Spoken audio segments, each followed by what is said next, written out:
Aujourd'hui, dans la grande émission, on va parler d'Afrique, de néocolonialisme, de panafricanisme. Est-ce que 2024 est l'année de l'enterrement de la France-Afrique? Mali, Burkina Faso, Niger quittent la CEDEAO. Est-ce la fin de cet organisme? Ousmane Sonko au Sénégal ou Ibrahim Traoré au Burkina Faso, une nouvelle génération d'hommes d'État va-t-elle prendre le pouvoir? L'union en Afrique se fera-t-elle par le panafricanisme? Toutes les réponses avec le révolutionnaire africain du 21e siècle, Monsieur Kémy Séba. Vous êtes bien sur Géopolitique Profonde, générique.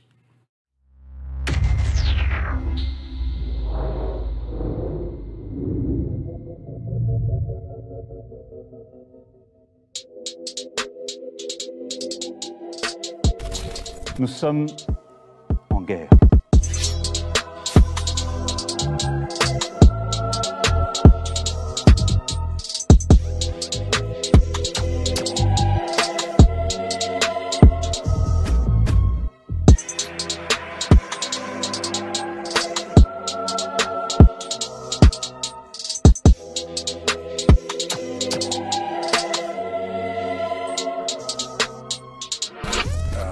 Il ne faut pas avoir peur.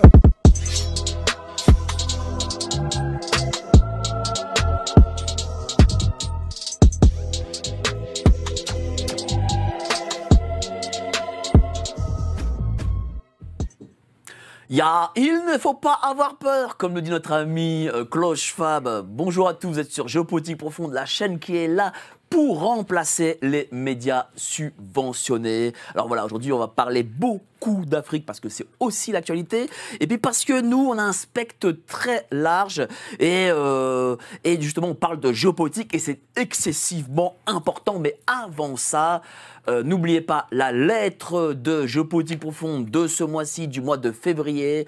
Vous avez Gérard Rozon, Madame Calacteros, Monsieur Kerlerzin, Jean-Maxime Corneille, Philippe Perlin qui écrivent dans ce mois-ci, dans cette excellente lettre. Donc vous y abonnez, c'est en bas en description. Et vous avez en cadeau la géopolitique de l'or de notre ami Franck Pemgam. Voilà, vous saurez tout sur l'or. Évidemment, vous mettez un petit pouce sur la cloche pour avoir les vidéos en exclusivité et ne jamais les louper. Alors vraiment, aujourd'hui, je suis très très fier, mais vraiment très très fier, ça fait déjà la deuxième fois, de recevoir Monsieur Kémy Séba qui est avec nous. Est-ce que, tiens, révolutionnaire africain, comme j'ai pu le dire, comme je le vois sur votre Twitter, est-ce que ça c'est la définition de ce que vous êtes? Bonjour à vous, Mike. J'espère que vous allez bien déjà pour commencer. Bonjour à tous les téléspectateurs, ou du moins à tous les internautes, pour être plus précis. Même si de nos jours, on peut, grâce au câble HDMI, mettre les vidéos du téléphone sur grand écran. Quand on parle de révolution, on parle de révolution. Révolution signifie le retour au commencement, en essayant de transcender un passé qui peut être un passé de déconstruction, un passé de dégénérescence. Et donc, moi, mon objectif, c'est de retourner à un état ou d'être dans une dimension où notre population sera débarrassée de toute scansion, de toute dégénérescence, de toute acculturation. C'est un processus long et c'est un processus en réalité mondial parce que toutes les populations du monde, du sud global en réalité, mais même parfois du nord, en ce qui concerne un certain nombre de prolétariats en Occident, sont confrontées à l'ultime forme de colonialisme au XXIe siècle qui est le mondialisme. Et donc, qui est révolutionnaire ? Pas révolutionnaire sauce Besancenot, qu'on soit très clair, c'est celui qui est dans une dynamique de tout faire pour se débarrasser d'un présent qui est en train d'asphyxier la culture, la tradition et la vision de sa population, l'identité de sa population. Et en ce sens-là, si c'est révolutionnaire cela, je me considère comme étant dans cet axe. Alors, vous êtes aussi président de l'ONG Urgence panafricaniste. Vous avez écrit cet excellentissime livre, d'ailleurs, on a eu cet entretien là-dessus, sur philosophie de la panafricanité fondamentale. Est-ce que, et ma question ce serait, est-ce que l'Afrique est vraiment le berceau de cette résistance face au mondialisme? Parce qu'on a l'impression que, déjà en Occident, les populations sont quand même, on va dire, endormies, pour pas dire plus, et on voit que c'est vraiment en Afrique où on résiste face à ce que veulent faire ces mondialistes.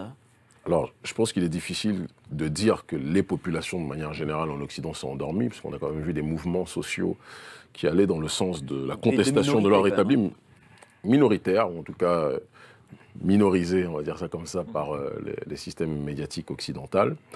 Mais il est évident que l'Afrique est aujourd'hui le centre de gravité d'une contestation mondiale. Et c'est pour cette raison aussi qu'on observe que différentes puissances dans ce monde essayent de se mener une guerre à travers justement le territoire africain.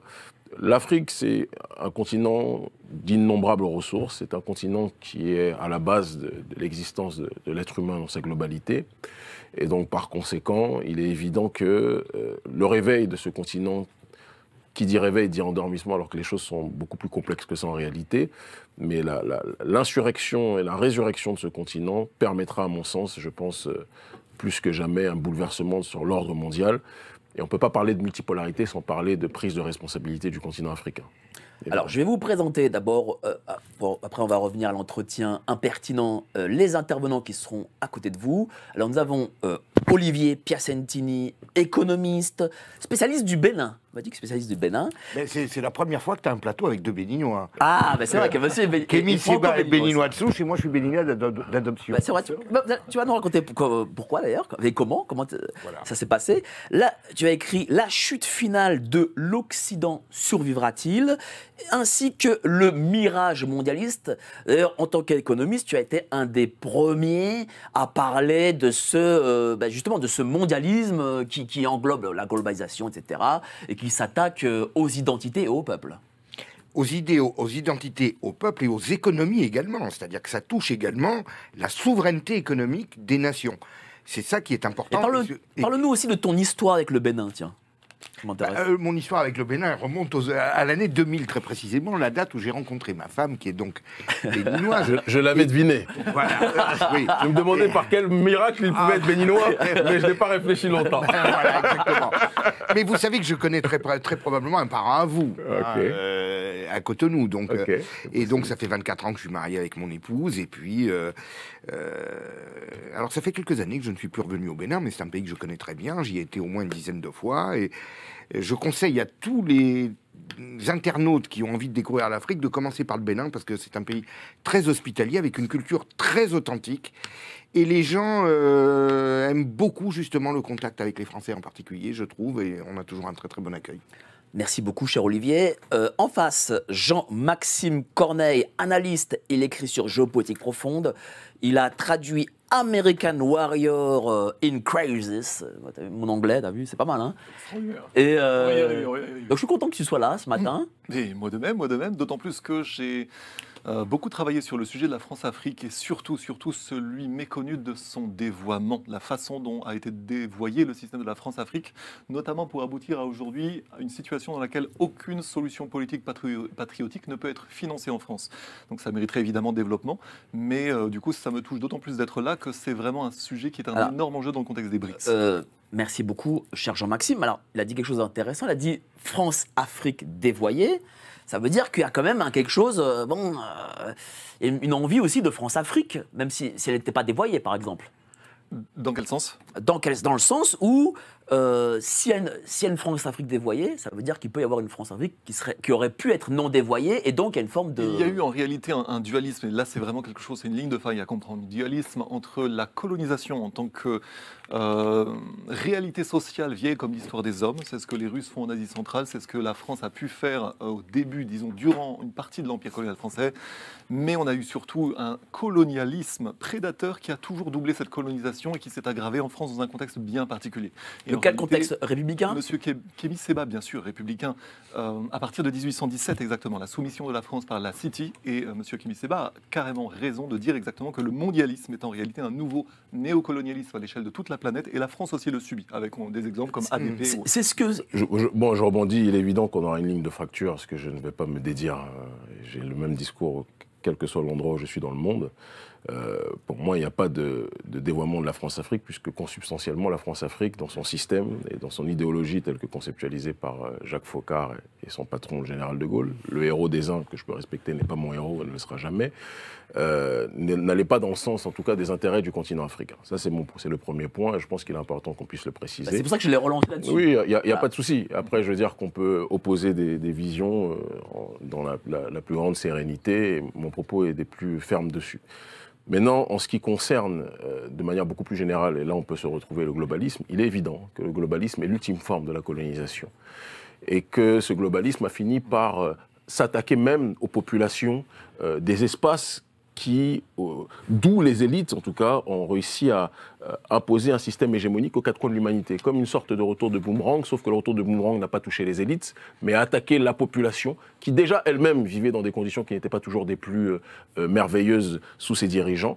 Et on se retrouve aujourd'hui avec une colonisation intégrale, c'est ça le globalisme. Mais je pense qu'il est important, pour comprendre ce schéma-là, qu'on en revienne évidemment au XXe siècle, à l'effondrement du mur de Berlin, où la confrontation entre le communisme et le capitalisme a vu la chute du communisme, et a vu donc le capitalisme se développer et connaître objectivement une dégénérescence de telle sorte qu'il s'est muté dans un nouveau concept qu'on appelle le néolibéralisme, à la fois économique et sociétal. Souvent, les gens parlent du néolibéralisme économique en oubliant que l'aspect sociétal des choses a une extrêmement grande importance.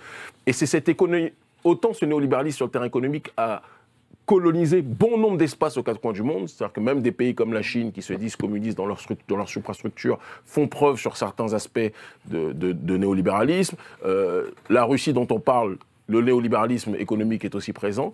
Par contre, le néolibéralisme sociétal, qui est le synonyme de l'occidentalisation du monde, ou de l'American Way of Life, ou de la McDonaldisation du monde, si on veut être un petit peu plus taquin, est un courant qui a fini par fatiguer, agacer, déranger différentes populations aux quatre coins de l'humanité. C'est-à-dire qu'il y a un prêt à penser, vous êtes civil, comme quand Obama vient voir Macky Sall, si vous n'acceptez pas le mariage de telle entité et de telles entités, vous n'êtes pas quelqu'un civilisé. Si vous n'acceptez pas la théorie du genre, vous n'êtes pas civilisé. Si vous n'acceptez pas les manifestations des fémènes qui viennent cracher, hurler ou uriner dans les églises, dans les mosquées, dans les bois sacrés, vous n'êtes pas civilisé. Mais nous aussi, on peut être agacés par ça. Ben c'est exactement non, pourquoi... je pense qu'on l'est pas assez, justement. Mais c'est pour ça que je dis que... C'est pour ça que je dis que le prolétariat occidental a subi le globalisme aussi de plein pied, et il y a certaines résistances sur ce terrain-là qui, à mon sens, il ne faut pas minorer.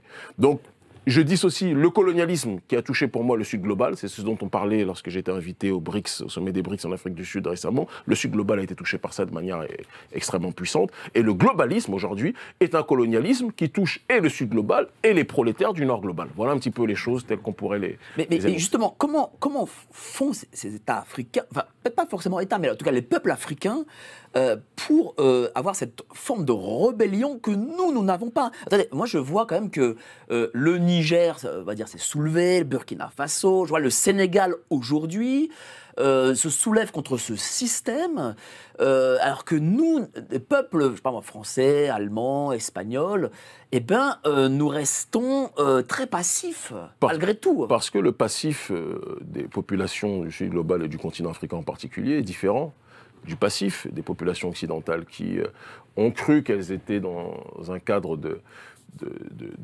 liberté et de souveraineté plus grande, alors que ce n'était pas le cas, alors que nos populations n'ont jamais réglé la question de la décolonisation réelle en tant que telle, de telle sorte que la contestation qui se déroule aujourd'hui sur le continent africain, certains n'ont même pas forcément tous compris que c'est en réalité la lutte contre le mondialisme qui est en train de s'opérer. On est en train de régler un certain nombre de choses qui n'avaient pas été réglées auparavant par rapport à la fin de la France-Afrique, sachant que la France-Afrique n'est qu'un aspect de l'impérialisme et du globalisme néolibéral dans sa sphère beaucoup plus grande. C'est important qu'on le comprenne et qu'on l'entende. Et donc, vous savez, quand on est on vit dans des pays où nos dirigeants, qui sont bien souvent mal élus, pour ne pas dire auto-élus les 3/4 du temps, vendent les ressources ou les bradent en échange de bakchiches émanant des pays qui veulent prendre le contrôle de nos États. Quand ces présidents persécutent leur peuple mais se voient être loués par un certain nombre de chancelleries occidentales, il est évident qu'à un moment ou à un autre, les populations finissent par se dire donc, vous là, vous ne nous dirigez pas, vous êtes des dirigeants dirigés, c'est comme ça qu'on les appelle de manière générale. Quand on essaie de se rebeller, c'est l'armée française ou les armées occidentales qui soutiennent ces dirigeants-là qui sont en train de nous tirer dessus. Il y a le terrorisme, il y a eu l'assassinat de Kadhafi qui a déstabilisé le Sahel et qui a entraîné une insécurité spectaculaire. L'armée française n'a absolument rien réglé sur ces questions-là. Et parfois même, nos dirigeants et l'armée française empêchaient les militaires de commettre ou de répondre aux exactions venant de ces terroristes. Donc je pense que c'est tous ces éléments additionnés qui ont contribué, à mon sens, un processus de révolution qui a commencé il y a un certain nombre d'années. Je pense qu'à partir de 2014-2015, on effectuait déjà des manifestations, mon organisation Urgence panafricaniste, qui est notamment celle qui a instauré ce qu'on appelle le front anticolonialiste français en Afrique, le front anti-CFA. On a effectué des manifestations 2015, 2016, 2017, 2018 dans toute l'Afrique francophone. Et à la suite de cela, il y a eu par la suite la logique maintenant des luttes contre les bases militaires, française, mais pas seulement, occidentale de manière générale, et on a commencé à tout faire pour lutter contre nos dirigeants, qui, à mon sens, sont les marionnettes de l'oligarchie d'Occident. Alors j'ai l'impression qu'il y a aussi deux choses de plus en Afrique qu'il peut y avoir en Europe. D'abord, j'ai l'impression que les gens ont l'air d'être au courant de la globalisation et du progressisme que les mondialistes balancent, ce qui n'est pas le cas. Et moi, je le vois quand je fais des reportages terrain, je vois que les gens ne sont pas au courant, en France, je parle, quand on parle de ce qui se passe, des LGBT, de la sexualisation, de toutes ces choses, les gens me disent « Ah, mais qu'est-ce que c'est ?» Et deuxième chose, j'ai l'impression aussi qu'il y a un courage plus important au sein des peuples. Donc, vous pourrez peut-être prendre un exemple ici. De toute façon, nos peuples sont beaucoup plus enracinés dans la tradition. Voilà. Le continent africain. Je pense que si on ne comprend pas cette réalité-là, on ne pourra pas comprendre comment les choses se déroulent. Alors, eux ne l'appellent pas lutte, c'est ce que je disais tout à l'heure, ils ne l'appellent pas lutte contre le mondialisme ou autre, mais ils disent il est hors de question qu'on viole notre tradition. On a notre culture, on a notre identité, on a notre tradition, on a nos croyances, on a notre perspective, notre paradigme du monde. Et donc, par rapport à ces réalités-là, vous ne pouvez pas venir imposer un schéma exogène qui vient violer justement nos identités, nos valeurs. Et c'est ce qui fait que même des gens qui parfois sont des plus corrompus, quand Barack Obama, le noir de la Maison-Blanche, je pense que tout est dit dans le résumé, vient pour en gros civiliser Macky Sall qui pourtant est une très grande marionnette de l'oligarchie d'Occident, même Macky lui dit que ce que vous nous demandez là, c'est valable peut-être aux États-Unis, mais ça ne sera pas valable. Voilà, exactement, sur le continent africain. Et je pense que c'est cet écosystème traditionnaliste qui fait des pays africains, comme dans un certain nombre d'idées, dans une moindre échelle, mais des pays arabes, je dis dans une moindre échelle, parce que quand vous allez à Dubaï ou quand vous allez dans certains endroits, vous avez l'impression que la dégénérescence occidentale, on peut la trouver aussi dans ces capitales et dans ces pays-là, mais le continent africain est sur ce socle traditionnaliste et identitaire, multiples et variés, mais avec une racine commune comme les Écharanta Diop, qui entraîne et qui permet de résister beaucoup plus facilement à ce genre de déviance en tant que. Qu'est-ce que c'est ? C'est aussi la religion peut-être, le spirituel qui fait que, alors qu'ici on est plutôt dans laïcisé. Je pense que la dimension métaphysique, les pays qui comprennent qu'il n'y a pas de révolution, de manifestation physique sans une logique métaphysique sont beaucoup plus protégés des dérives du globalisme et du mondialisme. Et par exemple, le pays qui est le mien, le Bénin, qui est un pays qui s'appuie sur un socle traditionnaliste avec ce qu'on appelle le vaudoun, d'accord, avec le fa et tout ce qui s'ensuit, mais ça n'empêche pas qu'il puisse y avoir des chrétiens et des musulmans qui vivent objectivement dans une relative amitié et fraternité, il faut qu'on puisse le dire aussi, même parfois dans une même famille, il y avoir des musulmans, des chrétiens, peux en témoigner, et des vaudouisants. Eh bien, eux, il y a des choses qui sont ancrées dans nos valeurs et personne ne pourra venir nous imposer un schéma qui est différent de ces réalités-là. Et je pense que c'est pour cela que dans ce cycle, que certains appellent l'âge de fer, d'autres vont appeler la fin des temps, d'autres vont appeler le Kali Yuga, peu importe le nom que vous lui donnez, mais le continent africain va être la boussole de la résistance à cette dégénérescence imposée par l'oligarchie d'Occident. Une dégénérescence que cette oligarchie prône pour tout le monde, mais dont elle se prémunit, elle, souvent, parce qu'elle sait qu'elle veut pousser les masses à la dérive, tout en se préservant, elle, de ces dérives qu'elle... Est-ce que le panafricanisme est aussi un ciment qui relie les gens ? C'est l'idéologie de la libération. Chaque bloc civilisationnel a une idéologie qui lui permet d'avancer dans le cadre du dépassement, de la transcendance et de la résistance en tant que telle. Le panafricanisme, c'est l'unité des diverses formes d'africanité dans le but d'obtenir obtenir une collective souveraineté, en s'appuyant sur les spécificités de chacun. C'est comme un bouquet de fleurs, ce sont toutes des fleurs, mais avec différentes couleurs, différentes manifestations, etc. Et le continent africain a ces réalités-là. Alors je spécifierais beaucoup plus les choses par rapport au continent africain, l'Afrique subsaharienne, qui a objectivement des problématiques beaucoup plus communes. Il ne faut pas qu'on se monte sur ce terrain-là. Et le panafricanisme est né dans la diaspora. Ce sont des Africains de la diaspora qui ont connu l'esclavage, puis par la suite ont connu la discrimination, l'oppression, qui ont conceptualisé ce courant. Et ce courant, par la suite, a reflué sur le continent africain, a été repris par des gens comme Kwame Nkrumah, par Cabral et autres, etc., pour que cela puisse être une idéologie de révolution. C'est Don Helder Camara qui parlait de la théologie de la libération. Ben, notre théologie de la libération à nous, c'est le panafricanisme en tant que tel. Et je vais plus loin en parlant de la panafricanité fondamentale, parce que j'explique et j'expose qu'il ne peut pas avoir cette théologie de la libération sans qu'on soit à la fois dans une dynamique matérielle et dans une compréhension aussi de la résistance dans le domaine de l'immatériel. Panafricanisme, pas la négritude par exemple, ça aurait pas pu être la négritude? Oui, bon après le terme, qui dit pas négritude, dit négritude. Négritude est un terme un petit peu désuet, la fierté d'être nègre. Moi je suis quelqu'un qui respecte profondément, je vais dans quelques temps en Guadeloupe. Et Césaire Césaire c'était à Martinique, mais bon c'est oui. les mêmes espaces. Je vais en Guyane chez Laurent Gontran Damas qui était aussi l'un des piliers de la négritude. Mais il y avait aussi Senghor, qui n'est pas quelqu'un que je porte dans mon cœur, et qui était nègre dans ses propos, mais qui était fier d'être noir dans ses propos, mais pas dans sa pratique.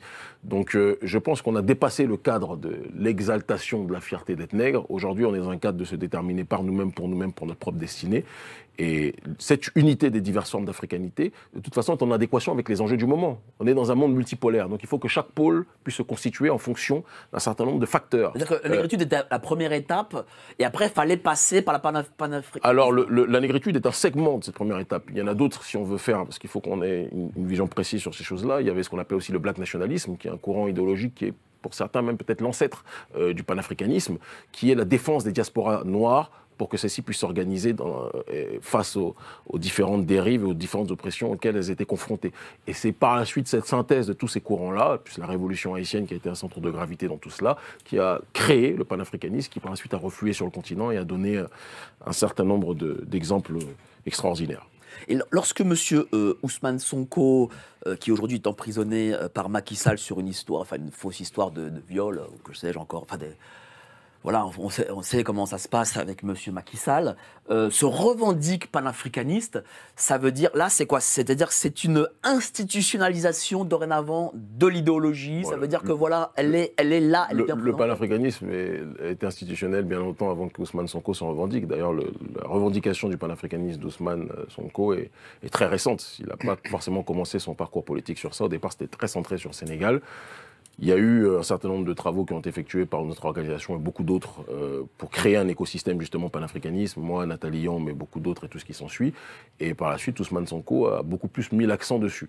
Mais le panafricanisme est institutionnel depuis Kwame Nkrumah, il est institutionnel depuis Patrice Lumumba, il est institutionnel depuis Amilcar Cabral, etc. Donc, disons que le frère Ousmane Sonko a compris intelligemment, récemment, ces dernières années, mais a compris qu'il ne peut pas mener un combat en étant déconnecté d'une dynamique globale, même si je regrette qu'il ne se soit pas beaucoup plus appuyé sur la logique qui était effectuée dans la sous-région, dans la logique de la multipolarité et de la compréhension de s'allier de manière géostratégique, sans chercher des parrains, mais chercher des partenaires, c'est pas la même chose, avec d'autres entités qui pouvaient être des contrepoids communs face à l'oligarchie occidentale.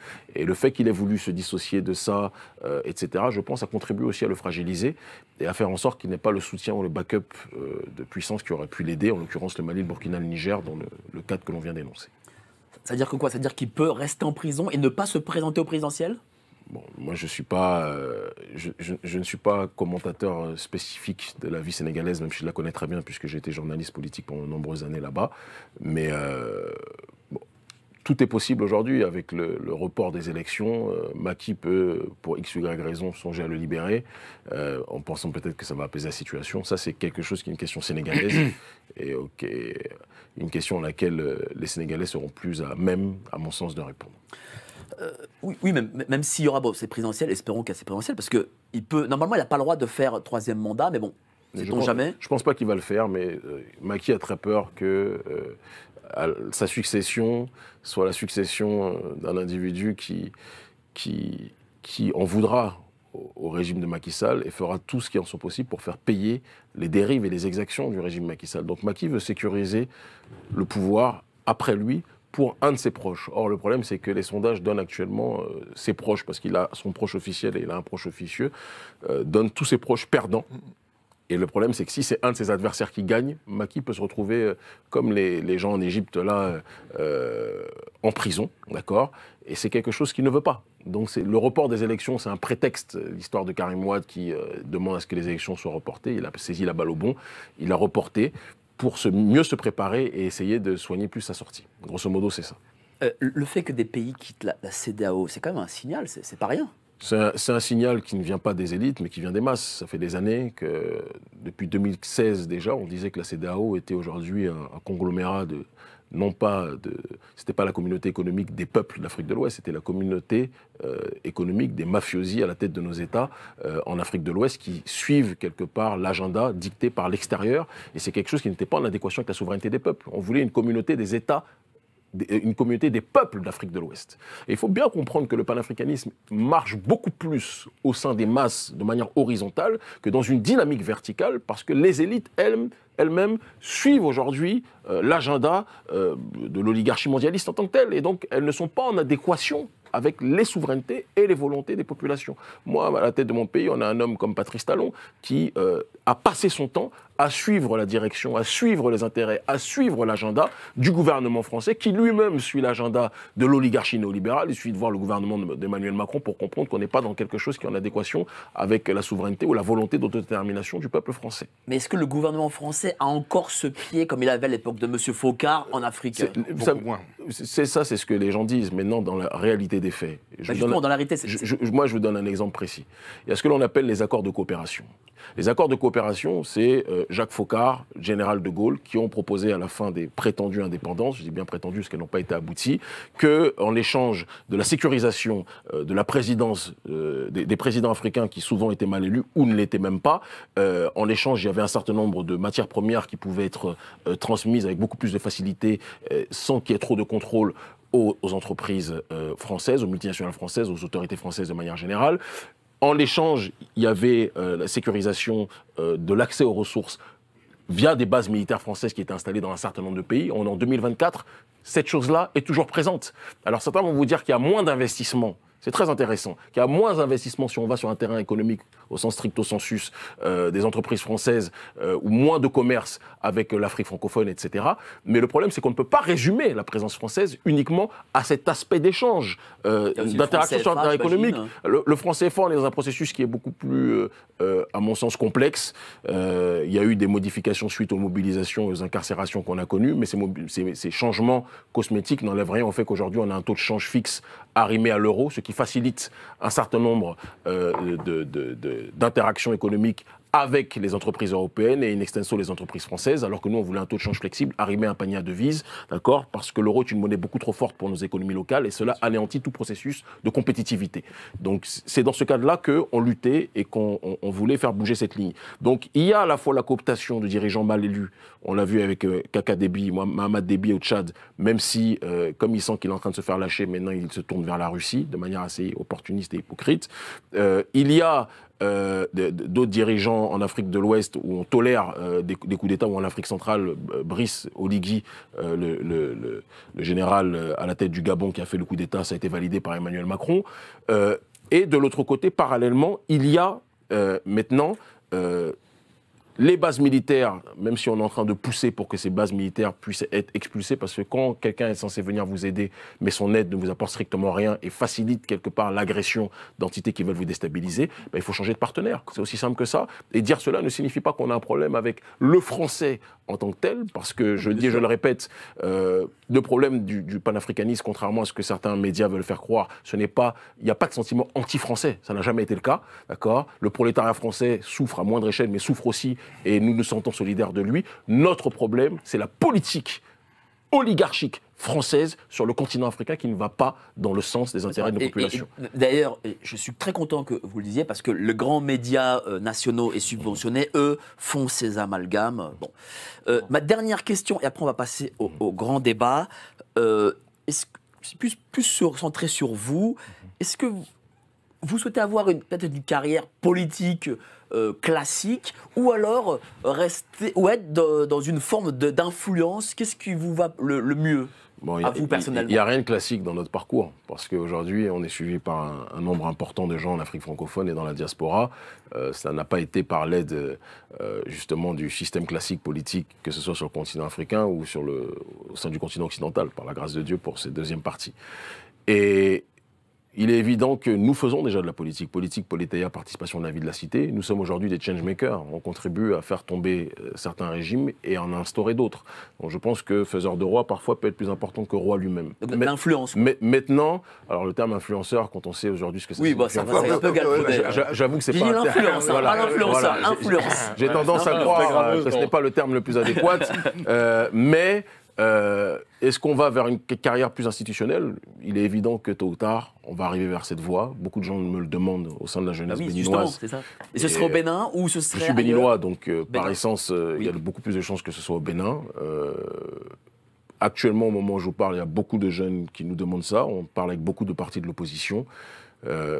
Mais en dehors de cette réalité-là, il y a aussi maintenant, sur le terrain beaucoup plus continental, le jour où il y a une réforme des institutions au niveau de l'Union africaine, il y a l'AES qui est en train de s'élargir et qui va s'élargir encore plus d'ici quelques temps.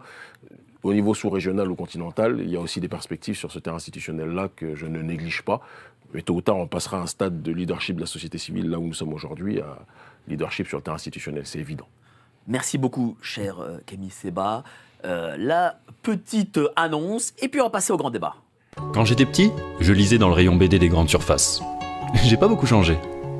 Sauf qu'à présent, je lis la revue mensuelle de Géopolitique Profonde. Qu'y a-t-il dedans? De l'économie, de la politique, et bien sûr nos solutions financières, parce que s'appauvrir arrive très rapidement. On peut vous aider à y voir plus clair dans vos finances. Par contre, pour le reste, il va falloir grandir. Voilà, n'hésitez pas à vous abonner à Géopolitique Profonde. C'est la lettre de ce mois-ci avec Philippe Erlin, Jean-Maxime Corneille, Madame Galacteros, Laurent Ozon et tellement d'autres. Allez-y, c'est en description. Et vous avez en cadeau la géopolitique de l'or. Enfin, n'oubliez pas de cliquer sur la petite cloche, comme ça vous les avez en exclusivité nos vidéos, et parce qu'il arrive que quand vous n'êtes pas sur la petite cloche, vous ne la receviez pas, même si vous êtes abonné, donc n'hésitez pas. Là, le grand débat arrive. Tiens, qui veut prendre la parole? Olivier, tiens, voilà, le plus âgé, Oui. les anciens, voilà. Et puis le compatriote de la vedette Voilà, du les jour. compatriotes. Surtout. Bon. Alors, j'ai écouté Kémy Séba, je le connais déjà, parce qu'en plus on est passé dans la même émission chez Morio, que j'ai revu. Et alors, ce qui m'embête un peu dans le débat qu'on risque d'avoir, c'est que d'un point de vue, je dirais, de théorie générale, moi aussi je suis un anti-mondialiste. Tous mes livres le prouvent, tous mes débats, mes articles, etc. Et je rejoins complètement Kémy Séba dans sa lutte contre le mondialisme. Mais je trouve que dans son discours, le discours contre le mondialisme ne contribue pas complètement à rassembler tous les peuples que nous sommes contre ce mondialisme, parce qu'il y a l'idée qu'il est porté par le mondialisme est porté par l'Occident. Or, moi, je prétends. Mais non, justement, il dit que c'est pas les peuples. Il parle pas. Voilà. Donc là, Non, c'est. mais il y a c'est partiellement minimisé, je pense, dans son discours tel que je l'ai vu, parce que finalement, les analyses que je fais moi, c'est que le mondialisme n'est pas porté par l'Occident dans sa globalité, mais par une ultra-minorité de l'Occident, ça, Kémy Séba l'a bien dit, mais que finalement, la première victime du mondialisme, ou la première cible du mondialisme, c'est l'Occident. Et la preuve en est, c'est que depuis qu'on est rentré dans un monde globalisé, où justement le mondialisme veut s'imposer comme la principale idéologie qui va effectivement dominer le monde, il se trouve que sur le terrain économique, l'Occident ne cesse de reculer, et ce sont les pays émergents qui émergent, pays asiatiques, et pays d'Amérique latine. Là où je le rejoins complètement, c'est dans cette idée que l'idéologie mondialiste, progressiste, appelez-la comme vous voulez, a une prétention universelle qui agace évidemment en particulier l'Afrique, mais enfin on va parler également de pays asiatiques, des pays arabes, des pays musulmans, et agace aussi une partie de l'opinion occidentale, parce que nous aussi, nous subissons ça, vous voyez, et nous aussi, nous avons une forme de tradition, et cette forme de tradition est très souvent largement écornée, égratignée par cette idéologie qui n'est pas la nôtre, par ces mœurs qui ne sont pas forcément ceux de tout le monde. Il y a eu une évolution de l'Occident vers plus de tolérance sur pas mal de choses au niveau des mœurs et autres, mais là, on est dans autre chose, on est dans une forme de promotion qui se veut, en fait, une forme d'agression et de ciblage de l'homme blanc, de l'homme occidental, comme étant un bourreau, bourreau de certaines minorités sexuelles ici, mais aussi bourreau de certains peuples, dont les peuples africains. Oui, mais quand Macron envoie l'ambassadeur LGBT au Cameroun, il cible aussi les Africains. Exactement, alors, oui, mais là, tout à donc fait. là, ta théorie, oui, mais alors, elle est, non, parce que là, les Africains sont bousculés dans leur conservatisme en termes de mœurs. Nous sommes bousculés là-dedans. Mais nous sommes bousculés aussi sur le terrain de notre histoire et de nos économies. Et donc, il y a une dimension qui va au-delà. Donc, la question que je voudrais poser à Kémy Séba, c'est comment vous expliquez que ce mondialisme que vous combattez a profité sur le terrain économique à tant de pays et finalement assez peu à l'Afrique qui n'a pas, je dirais, profité de cette ouverture des frontières qui aurait pu lui être bénéfique plus qu'elle n'a été, parce qu'il y a eu quand même une forme de croissance africaine pendant quelques années. Est-ce qu'il ne faut pas aussi chercher le sous-développement de l'Afrique dans certains points qui sont des bases de la culture et de la tradition africaine, justement? Déjà, pour commencer ma réponse, je dirais que le développement dépend de qui le définit. Le développement de l'un n'est pas forcément le développement de l'autre. Si le développement tel que l'Occident le préconise est le développement, j'ai tendance à penser qu'il y a des alternatives à ce développement-là et que les sociétés occidentales, sur un certain nombre de points, n'ont pas forcément tant à apprendre que ça à nos populations. Et je pense que c'est en réalité la question de fond que l'on doit être capable de poser sur la table. Maintenant, vous avez parlé du mondialisme. Que vous avez l'impression qu'on englobe, je reprends, j'essaie de synthétiser vos mots, on englobe l'Occident de manière générale. Vous savez, vous allez aux quatre coins du monde, vous allez même aux BRICS, les critiques vis-à-vis de l'Occident étaient beaucoup moins nuancées que le propos que moi j'énonce, où je pars systématiquement, je fais une dichotomie systématique entre le prolétariat occidental ou les masses occidentales et l'oligarchie d'Occident. Le Nord global est perçu comme tel, comme une réalité politique, par les trois quarts des peuples de l'humanité, surtout quand on sait que l'Occident est en réalité une minorité à l'échelle du monde. Et il est important qu'on comprenne que le Nord global s'est construit et a construit son hégémonie sans être dans un cadre de victimisation, mais dans le pillage des élites, j'insiste, de ce Nord global, vis-à-vis des peuples du Sud global. On ne va pas faire la musique de la victimisation éternelle, etc. On est dans la loi du plus fort, ou parfois du plus barbare, pour reprendre les propos de Sarkozy, et ceux qui ont fait le plus preuve de barbarie ont été capables de s'en sortir à moindre coût ou à grand coût, on dira ça comme cela. Maintenant, nous, populations africaines, les populations africaines, en tout cas celles que nous connaissons, avec lesquelles nous travaillons de manière massive, ont un double combat, qui ne peut donc pas être le combat systématique ou jumeau du vôtre en Occident. On a un combat de lutte pour la décolonisation ultime de nos populations, parce que les schémas de prédation, les schémas d'exploitation, les schémas de destruction de nos populations n'ont pas commencé au XXe siècle, n'ont pas commencé au XXIe siècle, comme c'est peut-être le cas de certaines entités en Occident. Ça a commencé depuis très longtemps. Il y a eu la chaîne de l'esclavage, il y a eu la chaîne de la colonisation, et il y a eu la chaîne de la néocolonisation. Et la néocolonisation et le mondialisme sont aujourd'hui deux entités qui coexistent dans le cadre de la prédation. L'Occident est touché par le mondialisme, et le prolétariat occidental est touché par le mondialisme. Nos populations sont touchées par et le néocolonialisme et le mondialisme. Et donc nous avons un double combat à mener qui ne peut donc pas être systématiquement le même que le vôtre. Et personne ne pourra nous en vouloir. Je vais vous dire une chose, vous savez, je viens de très loin. À une époque, j'avais un discours beaucoup moins, et je l'affirme avec clarté, beaucoup moins nuancé sur l'Occident. Et j'avais, comme c'est le cas de beaucoup de gens en Afrique, un discours beaucoup plus globalisant. Et je dis et je répète que quand on voit ce que l'Occident global, le Nord global, a été capable de faire aux quatre coins de l'humanité, il ne faut pas s'étonner qu'il y ait une hostilité possible qui existe vis-à-vis des nations occidentales à bon nombre d'endroits. J'ai nuancé mon propos parce qu'en voyageant, parce qu'en me confrontant aux différentes populations, parce qu'en me confrontant aux souffrances qui existent au sein des populations du Nord global, je suis quelqu'un qui essaie d'être juste avec moi-même. Je ne veux pas pouvoir me reprendre un jour ou l'autre en disant « non, je me suis trompé ». Donc, je suis toujours dans l'autocorrection. J'ai 42 ans aujourd'hui, j'ai commencé quand j'en avais 18. L'homme de 18 ans ne peut pas être l'homme de 42 ans. Mais dire qu'il y a une masse prolétaire occidentale qui souffre et qu'il y a une oligarchie occidentale qui agit en concubinage incestueux avec l'oligarchie africaine, c'est être dans le factuel. Mais non, ne me demandez pas d'avoir un discours ou un combat politique qui sera identique au vôtre. Les problématiques du continent africain sont pareilles sur certains points aux problématiques du prolétariat occidental et sont différentes sur bon nombre d'autres points. Et je pense qu'on doit être capable de coexister chacun en mettant en avant nos défis particuliers. Le défi des Indiens n'est pas le défi des Africains. Le défi des Brésiliens, au sein desquels il y a des systèmes inégalitaires extraordinaires, tout comme en Inde, ne sont pas les mêmes que les Africains. Et même en Afrique, il y a un certain nombre de disparités entre une élite comprador africaine extrêmement riche et la majorité de la population qui vit en dessous du seuil de pauvreté. Vous êtes béninois par alliance, vous savez qu'on a un millionnaire, un milliardaire en francs CFA qui regroupe toutes les ressources de l'État, pendant que la majorité de la population vit dans un état de délitement social qui dépasse l'entendement. Donc le problème n'est pas noir ou blanc, le problème, il est, je ne vais pas rentrer dans un capitalisme BA, dans une lutte contre le capitalisme BA, même si c'est en réalité ça la genèse d'un certain nombre de problèmes. Il y a des gens qui s'accaparent tout, et il y a des entités maintenant, je prends toujours l'exemple du singe. Il va avoir 9 singes, 10 singes, il y a 10 bananes. S'il y a un singe, alors le terme singe n'est peut-être pas le terme adéquat, mais on va dire il y a 10 ananas. Et il y a 10 animaux, il y a 10 ananas. Il y a un animal qui a réussi à réunir 9 ananas pour lui seul, et il y a 9 autres ananas qui se partagent maintenant le seul ananas.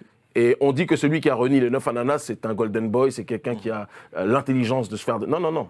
Il a volé l'ananas aux autres par rapport aux moyens coercitifs dont il disposait. Et aujourd'hui, on est à l'heure de la révolte contre ceux qui s'accaparent tout face à la majorité qui n'a rien. C'est dans ce cadre-là que nous nous installons et je me bats pour ma population en priorité. In extenso, pourquoi aujourd'hui on est proche, on est contacté, on est soutenu par le Venezuela, par l'Iran, par le Hezbollah, par la Russie et autres, c'est parce qu'ils se rendent compte que le combat que nous menons, de un, touche un certain nombre de gens en Afrique francophone, et ils se rendent compte qu'on a sur certains points des problématiques communes. Ça ne veut pas dire qu'on est des jumeaux sur tout. Fort heureusement, Dieu a créé le peuple et les peuples dans leur diversité pour qu'ils puissent le mieux possible se comprendre et respecter les racines et les identités de chacun. Cher Jean-Maxime, c'est à toi. J'abonde clairement dans le sens de Kaby Seba. C'est crucial et même en complétant, en réalité, notre combat est le même dans le sens où je parle de prédation financière internationaliste, qui est le véritable méta-sujet au-dessus des peuples. J'ai justement, en décembre dernier, dans l'article de Géopolitique profonde, je parlais précisément d'où ça a commencé. Et je remarque en effet que vous avez réellement très bien corrigé les ornières qui auraient pu vous être reprochées. Et à partir de là, justement, nous pouvons mener un combat qui regarde absolument tous les peuples. Et ça, c'est vraiment crucial. Quand vous avez surtout parlé de 2 éléments, multipolarité et responsabilité, ma chronique d'aujourd'hui, dont je n'aurai sans doute pas le temps de le faire, était précisément sur la responsabilité, donc très bien de parler de la responsabilité africaine. Mais les Occidentaux savent-ils ce qui s'est réellement passé en leur nom dans les pays, que ce soit en Afrique ou en Amérique du Sud? Ça, c'est un énorme sujet. C'est-à-dire qu'il y a vraiment une double responsabilité, mais partout. C'est-à-dire que l'effort de responsabilisation individuelle des Africains est vraiment un noble combat, mais il ne va pas sans l'effort de responsabilisation des Occidentaux, justement. Sure. Parce que beaucoup de choses se sont passées en leur nom, et nous allons éventuellement pouvoir développer ce sujet, et c'est en lien précisément avec ce que j'ai déjà appelé la subversion internationaliste, la subversion financière internationaliste, la prédation financière internationaliste, c'est-à-dire globalement un système basé sur une soi-disant logique de développement, de PIB, qui en réalité est un non-sens. Et c'est aussi lié au fait que le mondialisme en tant qu'idéologie, qui a commencé à violer le peuple anglais dès le XVIe siècle, à soumettre sans guerre le commerce portugais sans guerre également, cette prédation-là, en fait, a généré un système qui, d'une part, c'était dit par William Cobbett, je l'ai déjà dit, qui générait, d'une part, c'est le mondialisme, c'est-à-dire ce qui a triomphé en Occident, avant de prétendre triompher dans le monde entier, mais en réalité en ne générant que 2 choses, diagnostiquées à l'époque par William Cobbett: la famine au sein de l'abondance, qui ne peut déboucher que sur la guerre de tous contre tous. Un système artificiel qui a triomphé en Occident depuis 300 ans, depuis la création de la Banque d'Angleterre, 1694, mais qui est un accident de l'histoire. Et en ce sens, Quand nous voyons, l'Afrique est un énorme enjeu, vous l'avez très bien dit, notamment pour les matières premières stratégiques. Mais en réalité, le mondialisme crée des guerres. Regardez par exemple, durant la Première Guerre, les préparations d'artillerie de 15 millions d'obus, la consommation de ressources absolument délirante. C'est cet Occident détourné par un système absolument prédateur qui génère donc la famine au sein de l'abondance, la guerre de tous contre tous, qui génère à chaque fois des guerres contre les États qui lui résistent, en retournant d'autres États pour créer des alliances contre ces États qui lui résistent, précisément comme la Russie aujourd'hui. La consommation de ressources pour créer ces guerres-là génère en soi, en tant que telle, la prédation après la nécessité d'aller chercher des Une petite matières premières conclusion, une stratégiques question peut-être. en Afrique. J'abonde complètement en ce sens. Non, j'abonde complètement en ce sens. C'est-à-dire que réellement, le vrai sujet qui nous concerne absolument tous, il est vieux comme Germinal. Il n'est pas que en Afrique, en effet. C'est vraiment la prédation financière internationaliste que subissent autant aujourd'hui les peuples occidentaux que les autres peuples, sauf Mais que, je crois que tu voulais aussi lier sauf la que les France, peuples Afrique et le occidentaux, Moyen-Orient. attends, sauf que les peuples occidentaux n'en ont pas assez conscience. Et en ce sens, l'Afrique, le meilleur de l'Afrique, nous rappelle aujourd'hui à l'entrejambe que nous avons perdu, précisément. Et c'est une expérience assez personnelle pour moi parce que je m'en suis aperçu notamment à travers la danse. Mais c'est ce qui pourrait sembler excessif dans le discours aujourd'hui de Kémy Séba, qui en réalité est très bien calibré là, c'est en réalité ce que les Occidentaux ne savent pas assez, et d'ailleurs qu'ils ont découvert de plein fouet à l'occasion de la crise du Covid. Nos États ont été détournés contre nos peuples et c'est en réalité l'essence même du mondialisme. Ils phagocytent les États, ils les retournent, c'est de la subversion pour après les orienter contre leur peuple et contre les autres peuples. Donc vrai sujet à ce niveau. C'est ce que je voulais dire à Kémy Séba. Dans le cadre de, effectivement, ce dévoiement, on ne peut plus parler de France-Afrique, mais de CAC 40 Afrique, pour ce qui est porté par... parce que De Gaulle avait conçu la France-Afrique, effectivement, au détriment des États africains, ça tout le monde est bien d'accord, et au profit d'intérêts français stratégiques, nationaux. Mais depuis un certain nombre d'années... nos présidents ne défendent plus les intérêts stratégiques nationaux, ils défendent les intérêts des multinationales. Et je pense qu'en échange, la contrepartie, je dirais, de ce service aux multinationales qui est pratiqué ou qui est soutenu par le président français qui est devenu un agent d'influence de grandes multinationales, c'est la contrepartie, l'immigration de masse que nous avons en retour. Et donc, je pense qu'on ne peut plus parler aujourd'hui véritablement de France-Afrique, mais de CAC 40 Afrique, et ça depuis 30 ans. Quant à l'influence de la France, Kémy Séba nous disait qu'elle se maintenait, et puis bon, qu'il y avait toujours, évidemment qu'il y a toujours une influence française. Mais on voit quand même dans les faits, les éléments d'actualité récente, effectivement au Niger, également au Gabon, que le recul est patent, et puis moi je dirais... Le recul n'est pas patent. Au Gabon, la France est plus que jamais présente, et le gouvernement français a même plébiscité Oligui. C'est important qu'on le dise. Oui, mais enfin, quand même, ça, c'est un accident. Je pense que la chute quand même de la maison Bongo... Vas-y, conclu, j'aimerais quand même qu'il réponde aussi à Jean-Maxime Corneille. Choses, on risque de s'y perdre. Voilà, donc, alors, vas-y, conclu, et après... du coup, je sais plus, donc, bref, c'est pas... voilà. Non, je voulais dire honnêtement qu'il y a également l'image de ce président actuel qui est refoulé et rejeté à peu près partout dès qu'il se présente face à un certain nombre de présidents africains. Mais ça aurait été Mitterrand, ça aurait été pareil. Mitterrand rejeté comme ça, je ne pense pas. Par les peuples. Non. Mais aujourd'hui, je veux dire, si Mitterrand, en 2024, venait en Afrique, il serait rejeté pareil. Il serait rejeté parce qu'il y a un ras-le-bol des populations africaines. Recentrons le sujet. J'aimerais vraiment Moi, je voudrais rebondir juste, si vous permettez, parce qu'il y a eu beaucoup de choses, on risque de passer à côté. Voilà. Moi, vous savez, je fais partie de ceux qui pensent que la responsabilisation et l'antivictimisation doit être une dynamique fondamentale pour que chaque peuple puisse avancer. Et j'ai toujours du mal à ce que la responsabilisation soit à sens unique et soit pas synalagmatique, on va dire cela comme ça. Il faut que chacun soit capable de se regarder dans un miroir et de ne pas avoir peur de dire ce qui ne va pas. Autant moi je dénonce des élites corrompues africaines qui se comportent comme des serpillères, comme des sous-hommes aujourd'hui d'intérêts exogènes, sans pour autant absoudre la responsabilité des masses africaines. Et s'il y a un soulèvement aujourd'hui, c'est parce que les masses africaines se responsabilisent en disant qu'une civilisation, c'est mon propos, une civilisation n'est détruite par l'extérieur que si elle est rongée de l'intérieur. Donc nous, on fait ce travail. Mais quand on parle de la France-Afrique, les gens ont peur de mettre le mot France dans le mot Afrique. Non, il y a une France-Afrique qui s'est systématisée via les accords de coopération, via la présence des bases militaires, via une cooptation des dirigeants français vis-à-vis de certains dirigeants africains. C'est encore ce qui se passe aujourd'hui. Via le franc CFA sur lequel on peut discuter pendant des heures, mais la réalité est que le franc CFA se maintient, même à travers le maquillage de l'écho. Ils ont enlevé les comptes d'opération suite à notre impulsion directe. Ils ont enlevé les représentants des trésors français à l'intérieur des banques centrales, soi-disant, via notre impulsion directe. Mais il y a encore la parité fixe par rapport à l'euro, qui est quelque chose que nous voulions voir disparaître. Et il y a un certain nombre donc de facteurs, l'Agence française de développement, l'influence des ambassades de France sur le continent africain. C'est quelque chose qu'on ne peut pas nier en balayant d'un revers de main en disant ça ne concerne pas la France. J'ai pas nié, j'ai dit ça, c'est un très grand recul. Le recul, vous le voyez. C'est ce que vous savez, très grand recul. La politique ne peut pas se limiter à une lecture subjective des chiffres. La politique, c'est un ensemble de facteurs qu'il faut prendre en compte, l'aspect militaire, l'aspect économique, l'aspect politique, l'aspect culturel.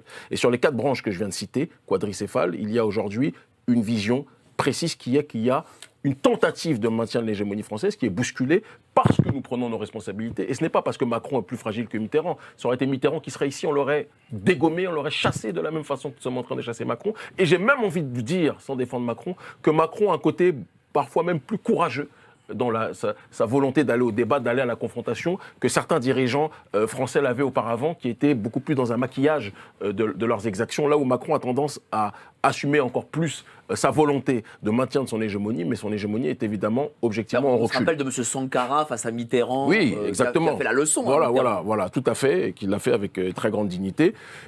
Aujourd'hui, on n'a plus ça chez un certain nombre de dirigeants, mais c'est en train de changer. Il y a un écosystème qui est en train de s'imposer pour que la situation change. Vous avez dit tout à l'heure, il y a beaucoup de choses que vous avez énoncées. Moi, je veux juste qu'on se souvienne d'une réalité. C'est pas parce qu'à une période T de l'histoire, il y a une convergence d'intérêts de différents peuples aux 4 coins de l'humanité, parce que quand on dit mondialisme ou on dit globalisme, je veux dire que la réponse est dans le thème choisi. Qui dit globalisme dit qu'il y a aujourd'hui une volonté d'hégémonie d'une oligarchie, une volonté d'hégémonie globale vis-à-vis de tous les peuples. Et donc tous les peuples sont concernés. Donc à une période T de l'histoire, tous les peuples, malgré leurs consciences, malgré leurs tensions, malgré leurs incompréhensions, tous les peuples se retrouvent sur certains segments. D'accord ?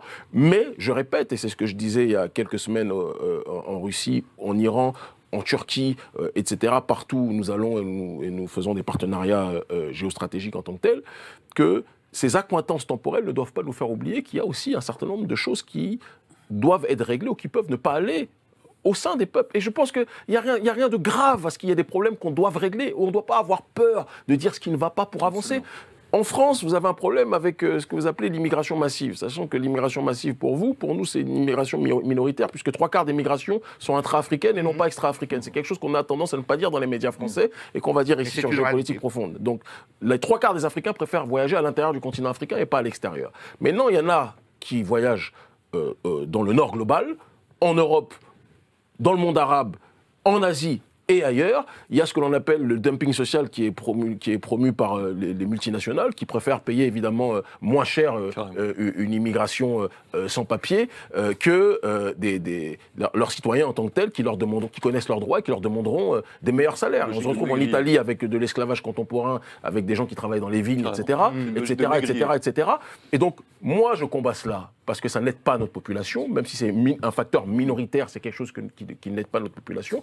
Et de la même façon, on ne peut pas parler de ce problème problème migratoire, sans parler de ceux qui sont à la base. Il y a un tabou aujourd'hui et une peur au sein des sociétés occidentales pour dire quels sont ceux, même quand on parle de l'oligarchie financière apatride, pourquoi les gens ont peur de dire de qui il s'agit quand on parle de ces réalités-là. Il y a une lâcheté aujourd'hui en Occident, et même ceux qui se présentent comme nationalistes sont des gens qui, la plupart du temps, vont se soumettre devant les tenants de cette élite financière apatride, parce qu'ils savent que s'ils commencent à mettre le doigt sur quels sont ces gens, quelles sont ces castes qui maintiennent la finance, qui contrôlent la finance, ils risquent de se retrouver en prison, comme nous l'avons été à plusieurs reprises. Sauf que nous assumons. Il y a une virilité africaine qui est présente et qui n'est pas prête de disparaître. Nous assumons nos positions. Nous assumons aussi que nous sommes dans une dynamique de confrontation, parce que s'il y a une lutte pour assujettir et pour faire disparaître les identités, c'est parce que le capitalisme, dans sa forme la plus dégénérée que représente le globalisme néolibéral, économique et sociétal, a compris que la plus grande barrière pour son hégémonie, c'est l'identité collective, l'identité, d'accord ? Et détruire le noyau de l'identité collective, c'est ce qui permettra quelque part à ce globalisme néolibéral de pouvoir avancer. Donc ils font tout pour détruire le couple, l'homme, la femme, détruire la famille, détruire le rapport de l'homme et de la femme au divin, au spirituel, de manière générale. Donc on se retrouve dessus. L'idée, c'est de transformer chacun de nous en un consommateur. C'est ça. Consommateur de tout, consommateur de produits, mais consommateur aussi de mœurs. Maintenant, consommateur d'enfants, et c'est d'ailleurs pour ça qu'il y a une promotion de certaines tendances.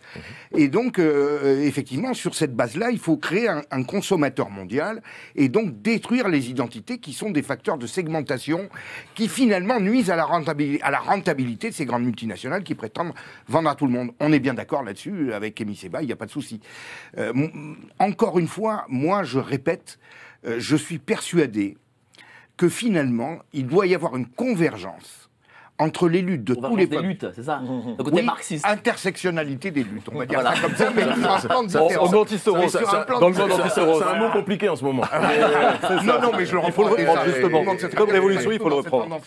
Mais l'idée que véritablement, c'est les peuples qui, dans un premier temps, parce qu'évidemment, il y a toujours des différences, voire peut-être des rivalités, voire des tensions inimitiés. et un certain nombre de choses qui doivent être réglées aussi, parce qu'on ne peut pas faire abstraction du Qu'est-ce passé. qu'il faut régler aujourd'hui par Voilà, exemple écoutez, l'Occident, la civilisation occidentale, et l'Europe, si on va aller plus loin, s'est bâtie et a bâti son hégémonie et son pouvoir sur le pillage d'un certain nombre de ressources. Il faut qu'on ait le courage de le dire. Et ça peut ne pas avoir bénéficié, profité aux masses prolétariennes, je peux l'entendre. C'est quelque chose que je peux entendre, mais dire que ça n'a pas bénéficié aux élites, ça serait du révisionnisme et ça serait de l'irresponsabilité. Et il y a dans le camp patriotique, c'est pour ça qu'on est alliés, il y a 2 semaines, 3 semaines, on était au Venezuela, il y a 1 semaine, on était ennemis, on était en Russie, quelques temps avant, on était en Iran, on va en Turquie, on va partout dans le monde. Mais pourquoi il y a un problème aujourd'hui avec les camps patriotiques occidentaux? C'est parce qu'il y a cette incapacité, à part avec certaines sections de ces camps patriotiques-là, il y a une incapacité à se regarder dans le miroir et à comprendre que ce qu'ils dénoncent à travers le mondialisme a commencé de manière structurelle à travers le colonialisme, le néocolonialisme qui en est sa continuité, ou l'esclavage. Et il ne faut pas avoir peur de dire ce qui ne va pas dans le passé de chaque peuple. Nous, on a eu des traîtres chez nous. Il y a eu des traîtres au Bénin, il y a eu des traîtres en Afrique, il y a eu des traîtres aussi au peuple en Occident. Pourquoi l'Occident a peur de dire ce qui ne va pas chez lui, mais veut que les autres soient capables de dire ce qui va. Je pense qu'on doit être capable de se regarder dans le miroir pour avancer. On est au XXIe siècle. Monsieur n'est pas responsable des crimes du passé. Monsieur n'est pas responsable des crimes du passé. Mais on doit être capable de dire ce qui ne va pas dans ce qui a été fait hier pour être capable de pouvoir régler ce qui ne va pas aujourd'hui. C'est tout. Absolument. Toute guerre a ses traîtres, mais en effet, il faut remettre les choses à plat. Et je suis le premier à dire justement sur cette question de la France-Afrique que les Français eux-mêmes ne sont pas clairs là-dessus parce qu'en réalité, trop peu de personnes ont étudié le sujet au-delà d'une idolâtrie notamment gaulliste. On va revenir là-dessus. Je fais juste le lien avec ce que vous venez de dire. Il y a, Solzhenitsyn parlait du déclin du courage en Occident. Et il s'est fait cibler quand il a osé dire que Israël n'était pas clair en tout. Les anglo-américano-israéliens et leur prédation en Afrique est un réel facteur. Et c'est en ce sens que je dis que la France-Afrique a bon dos. De là à exonérer la France-Afrique totalement, on ne va pas aller jusque-là parce que justement il y a un vrai sujet. Mais de fait, vous jouez pour nous d'ores et déjà un rôle de tracteur idéologique. C'est-à-dire que, comme je disais en plaisantant tout à l'heure, vous êtes en train de nous rappeler l'entrejambe que bien des nôtres ont oublié. Et ça, c'est très noble en ce sens. Mais il faut qu'on fasse, nous, la suite du boulot. Parce que ce n'est pas à vous de le faire, vous serez toujours suspect si vous dites la France-Afrique. Alors justement, le sujet de la France-Afrique, comparons-la à l'idolâtrie gaulliste. La réalité de l'histoire de la France-Afrique, c'est qu'en effet, les gaullistes n'ont fait que des bêtises avec notre empire, donc après la Seconde Guerre mondiale. Par contre, c'est là où je nuancerai par la suite, parce que les gaullistes ont fait des bêtises et ont misé sur des prédateurs. Parce qu'ils ont endossé des décisions... C'est qui les prédateurs, les Américains Les Homba à l'époque, par exemple, pour l'exemple du Gabon. Les Homba à l'époque, dans l'époque du Gabon. Et par opposition aux Américains qui, pour des raisons pétrolières, avaient coopté un candidat qui était juste, mais sur lequel la France n'avait pas misé. Oui, mais est-ce que la France a coopté... Laisse-moi terminer, c'est important que je développe. À l'époque, donc, les Américains ont approché le candidat via des raisons pétrolières. Ils voulaient en fait prendre les pétroles du Gabon. Mais qui sait qu'aujourd'hui, le gouverneur incorruptible Renard, le gouverneur de l'AEF, avait été assassiné par les Britanniques en 1935, lorsqu'il voulait, que la France exploitât les pétroles du Gabon, et non pas que son achat du pétrole britannique, mais surtout que la France arrêta de laisser des groupes étrangers exploiter les populations locales, en étant gardés par des soldats français alors qu'ils se comportaient mal avec les populations locales, et qu'au final, ça soit la France qui soit responsable de ça. Le gouverneur incorruptible Renard s'est fait assassiner par les Britanniques pour ça. Aujourd'hui, personne ne le sait, ça n'a pu être dit, d'ailleurs, qu'à l'époque de Vichy, ce qui est symptomatique de la corruption qui existait en France à cette époque-là. J'ai déjà parlé dans une... de la rivalité interethnique, intra-européenne entre les Français, les Britanniques et autres. Absolument, mais dans laquelle nous sommes fait globalement violer. Voilà. Par contre, aujourd'hui, les Français ne sont pas clairs quand on raconte ça, parce que dès l'époque, j'ai déjà parlé de la guerre du Rif dans une autre émission, qui est une guerre que nous nous avons livré contre des rifins en Afrique du Nord qui étaient très méritants, en plus très francophiles. Nous avons créé une guerre pour des raisons affairistes depuis Paris, sur des gens, contre des gens qui au contraire voulaient que nous soyons cohérents avec les idées, les belles idées que nous avions amenées là-bas et qui en plus étaient très francophiles. Nous avons fait d'énormes gaffes pour reprendre la France-Afrique. Donc en 1945, les gaullistes sont arrivés. Ils ont viré les gens compétents qui avaient bien souvent un véritable amour de l'Afrique. Ils les ont remplacés par des prédateurs à la BHL dès cette époque. On les appelait les forestiers, notamment au Gabon. Et après, ça a créé des situations dans lesquelles l'armée française a dû défendre des prédateurs contre des candidats cooptés par des intérêts pétroliers étrangers parce que les gaullistes avaient créé de mauvaises décisions ici. Là, ça c'est un point qui est peu compris. Moi, je l'ai assez étudié justement pour tenter d'établir les responsabilités. Et par contre, plus tard, dans un contexte où nous avons lâché l'Algérie, parce qu'avant tout, c'était pour des raisons pétrolières, les anglo-américano-israéliens, pour 3 raisons, ont voulu nous faire lâcher globalement l'empire pétrolier qui nous aurait permis de développer l'Afrique à nous tout seuls, mais par des populations colonisées. C'est quelque chose qui n'est plus connu aujourd'hui. Nous avons finalement, en nous ayant laissé nous-mêmes évincer pour des raisons internationalistes, nous avons été contraints ensuite, et là c'est là où je serai plus nuancé concernant la France-Afrique, à partir du moment où Jacques Foccart a globalement sauvé les meubles dans un contexte où la France avait besoin de matières premières stratégiques, mais nous nous sommes retrouvés par persistance d'engagement à endosser des décisions qui étaient mauvaises en faveur de mauvais gouvernants politiques. Ouais, mais là, tu justifies quand même la France-Afrique. Là, il y a une justification derrière. Attends, un peu. Je parle quand même, d'une malgré dualité, tout. je vais revenir à la suite. Je parle d'une dualité. Mais à l'époque de Jacques Foccart, il y avait aussi quelque chose. Clairement, Jacques Foccart a organisé. Conclu Non, mais c'est un point important. Je ne pourrais pas le conclure. Là, il va me falloir une minute quand même. Bon, vas-y, fais ta minute. C'est important. Vous avez beaucoup parlé. Je pense que là, ça sera enrichissant pour le débat. Vas-y. Jacques Foccart a organisé à l'époque clairement la nécessaire disponibilité pour la France de certaines matières premières stratégiques, dans un contexte où la France en réalité était très pauvre, totalement appauvrie en plus venant de perdre les pétroles d'Algérie. Donc oui, nous avons joué une stratégie qui s'insérait dans un jeu des grandes puissances. Par contre, ce que minimisent aujourd'hui les Africains, c'est que les pays africains nouvellement décolonisés, certains qui ne le voulaient pas, en tout cas pas de cette façon si bâclée, se sont retrouvés dans le bain absolument terrible des luttes d'influence géostratégique autour du pétrole, qui était extraordinairement prédatrice et qui en réalité a abouti à ce que de nombreux dirigeants africains soient piégés de plein de façons différentes. Et là, ça serait déjà un gros sujet.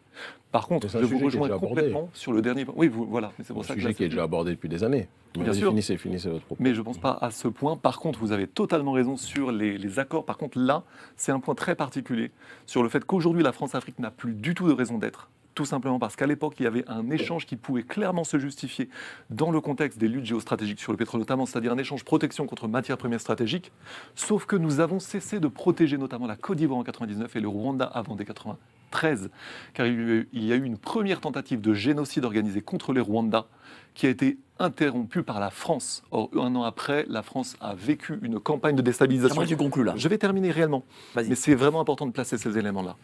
Nous avons laissé le Rwanda être subjugué par un mélange de trahison politique, de lâcheté politique et de mésutilisation de l'armée française, qui avait pourtant été bien utilisée avant. Et surtout, nous avons laissé, et là c'est le point nodal de la destruction de la France-Afrique, c'est la Côte d'Ivoire en 99.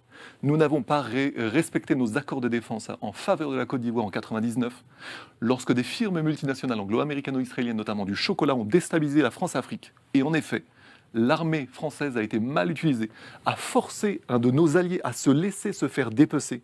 Et c'est la France qui a été... Conclusion, là. La France Vraiment maintenant. Je vais partir dans les minutes. La France a été complice de ça à cette époque-là.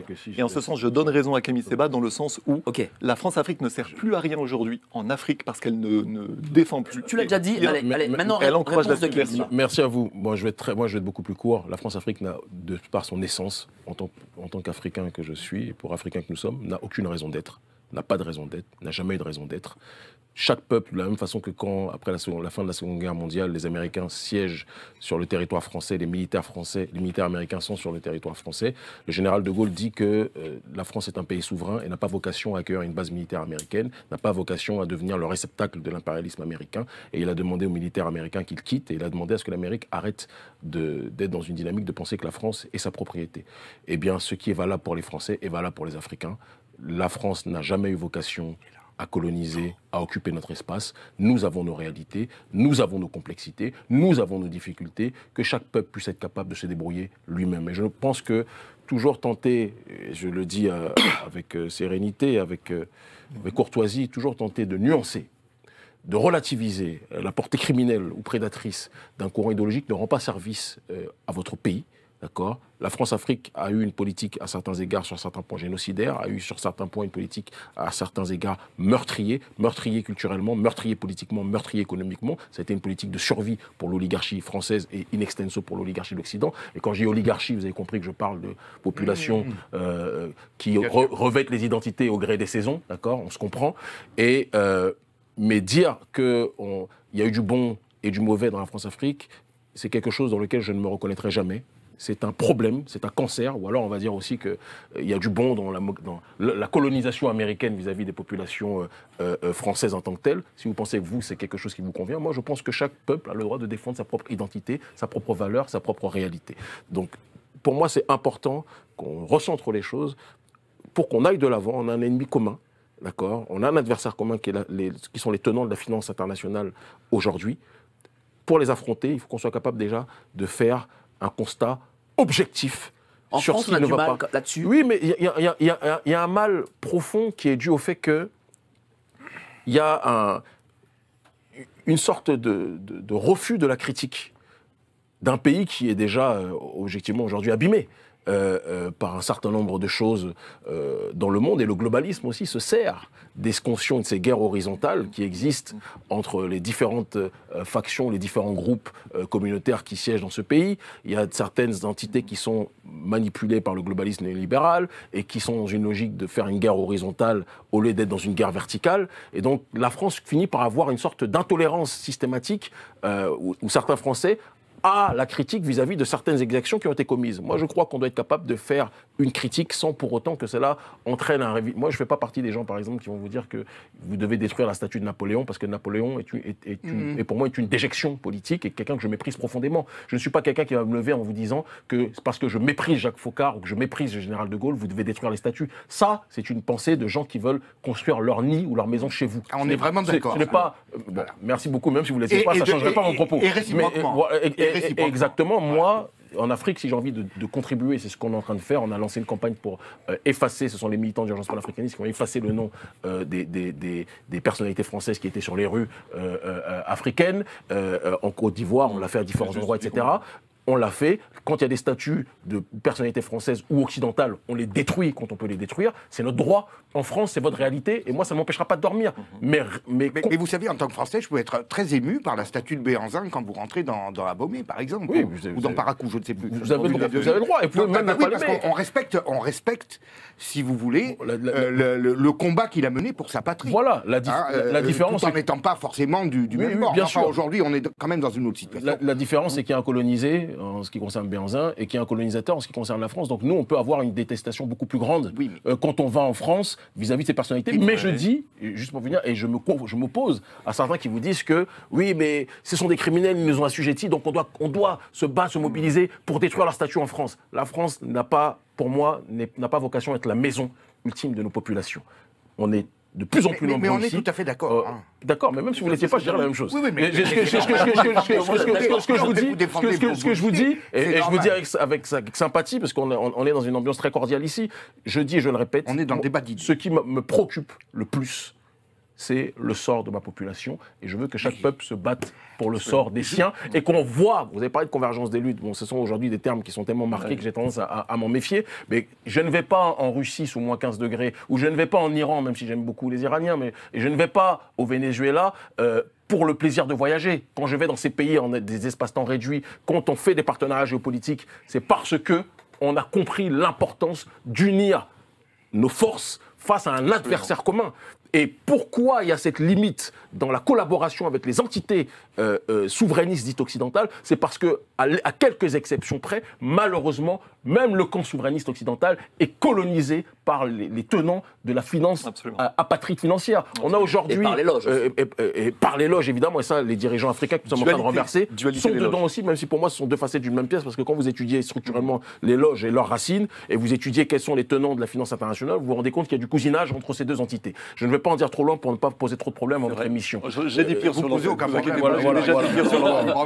J'ai fait la prison pour ça, donc je sais pourquoi je vous dis ça. Oui. Maintenant, moi, ce que je vous dis, c'est le camp patriotique aujourd'hui, français par exemple, va s'attaquer aux causes au résultat du globalisme, qui est la migration, etc., et les consciences interethniques, mais il ne s'attaque jamais à ceux qui sont les concepteurs de cette micro-dépopulation de notre continent, sachant que ces concepteurs-là sont eux-mêmes les responsables de la politique de colonisation, d'esclavage, moi je parlais selon notre secteur à nous, mais d'esclavage, de colonisation, ce sont les mêmes que ceux qui sont en train aujourd'hui de vous retourner, d'accord, et de tout faire pour créer une sorte de dégénérescence de votre culture, de votre tradition. Et donc, on ne peut pas demander une convergence des luttes avec des patriotes français quand ces patriotes français eux-mêmes portent un homme comme Éric Zemmour qui, lorsqu'il faut se soumettre à Israël, qui est la puissance coloniale ultime au XXIe siècle. Les gens ne suivent pas tellement Éric Zemmour. Faut pas on l'a vu aux élections, que c'était relatif. Mais malheureusement, quand je vois aujourd'hui vos partis nationalistes en tant que tels, il y a une soumission hystérique vis-à-vis de certaines entités qui sont dans une logique quelque part de vous assujettir et qui sont les colons numéro 1 et les propriétaires numéro 1 de cette finance internationale. Donc, en tout cas, sachez qu'ici à Géopolitique Profonde, on est totalement indépendant justement de ces lobbies, et c'est pour ça aussi que nous faisons ce type d'émission, que nous invitons et justement, que nous, nous aimons votre parole d'ailleurs, et c'est pour ça qu'on est là aujourd'hui ce jour. Alors non, je vais conclure malheureusement. C'était court, hein. C'est bien dommage. Ouais. Bon, vas-y, allez, continue, vas-y.